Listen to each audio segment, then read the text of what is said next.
Welcome to Hope Center Online once again. I'm glad you're here. I really am glad you're here. I can't help but think that you are either one of two kinds of people. Either you are already a believer and have surrendered to Jesus, or you are wondering what it's all about. If you've believed something else, you wouldn't be here. Over the last while, I've been talking about the Bible as a very odd book. And that's because it presents as a collection of stories, sometimes seemingly totally disconnected. In fact, the Bible is a single story about Jesus and his critical role as the Christ in our lives.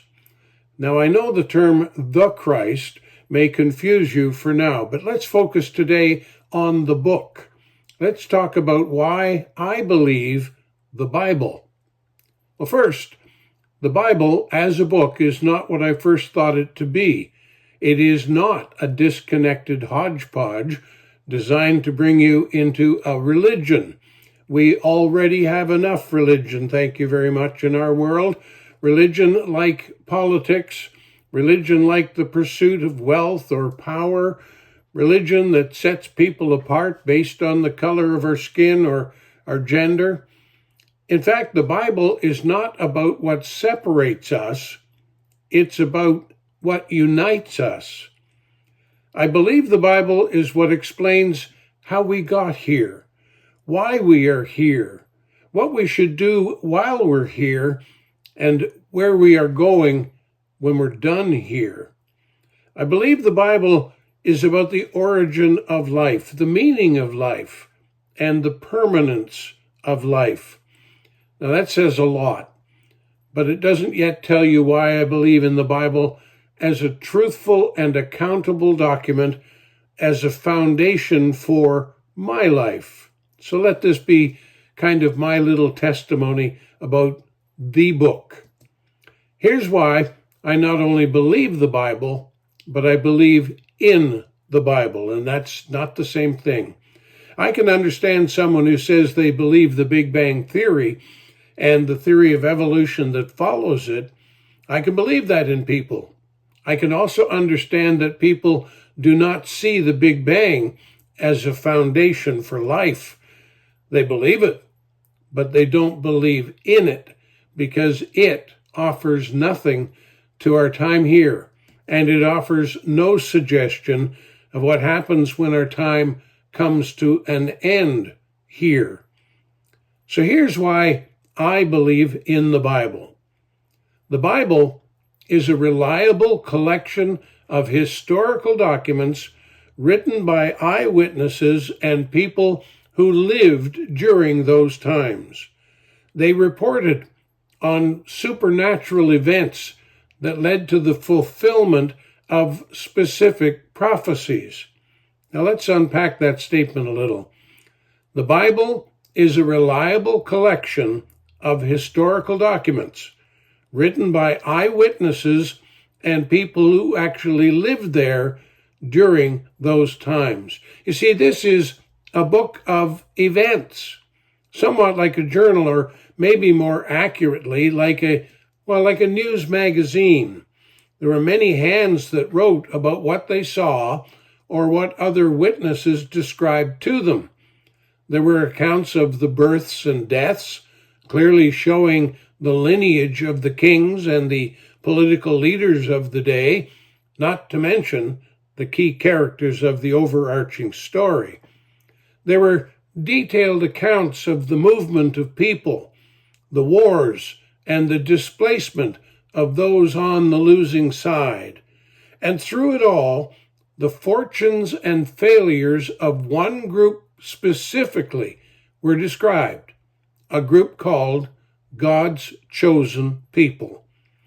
The eyewitnesses also reported on supernatural events that led to fulfillment of specific prophecies.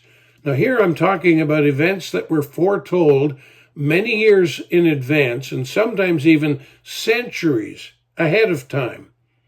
Of course, it's one thing to predict future events, live your life, die, and disappear before anything happens. But it's quite another thing to predict the outcomes. And it is quite another thing to have those things come true, and yet that's exactly what happened in the Bible accounts. Those events were often beyond the scope of human imagination and well beyond the span of generations. And that's why we call them supernatural. And when it comes to the success rate of those prophecies, of those predictions, it goes beyond supernatural. It becomes divine inspiration. Why do I say that? 100%. That's why I say that. That's the success rate of the prophecies accounted for in the Bible. Well, to be honest, there's one prediction that's yet to be fulfilled. And I think no one would disagree with me that its fulfillment would be the pinnacle of divine. And that, of course, is the predicted second coming of Christ. Yes, with that very exception yet to come, all other prophecies have been fulfilled in that book. All of them, 100%, with the exception of the second coming. They're there. They're in writing for you to see, for all to see. And the fulfillments of those predictions, those prophecies, are simply recorded in history. Well, some are recorded in the book, but it's a historical document too. Hundreds and hundreds of predictions, one after another, all of them came true. There has also been ample backup proof unearthed over the years by, archaeologists, for example. Many who were in fact motivated to prove the Bible wrong, but whose findings did just the opposite. That's why the content of the Bible is considered divinely inspired, that it's just not human in origin, but inspired by God to be recorded by humans. No human could describe the amazing things and the supernatural events with such accuracy. Only an all-knowing God could have inspired such writing that could stand such a test of time. Yes, you see, the Bible was written by 40 different authors over a span of 1,500 years on 3 different continents and in 3 different languages. And yet, it tells one story, the story of Christ and why he came to save us from ourselves. Oh yes, there's many books that inform.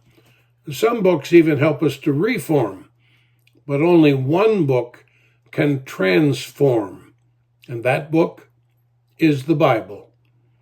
And the more you study it, my friends, the more you study the Bible, the more you reveal how much the world has lied to you, has tried to take you off course, to take you away from truth. Now you may ask, if the Bible was supposed to be the cart that would take us safely to the finish line of life, when did the wheels come off? Well, some would say that was Prime Minister Trudeau, but let's save that for next week. Yes, come back. We'll explore how it all went off the rails. I thank you once again for being here. I hope you find our faith messages are worthwhile, hopefully thought-provoking for each of you. You see, we live in troubled times, in a culture that has turned its back on God, a culture that is losing hope and patience, a culture that does not want to hear from us. Our task is made more difficult, more challenging than ever, but it is also more important than ever. So let's lean on each other. Let's work as one. Let's gather in strength, and most important, let's gather in faith. I hope you'll come back next Sunday, same time, same place, for Hope Center Online. You can check our website for more and get involved in some of our programs and some of our activities at hopecenter.ca or in person at Hope Center on Church Street in Pugwash. And until then, may you be blessed here today and forevermore. Amen.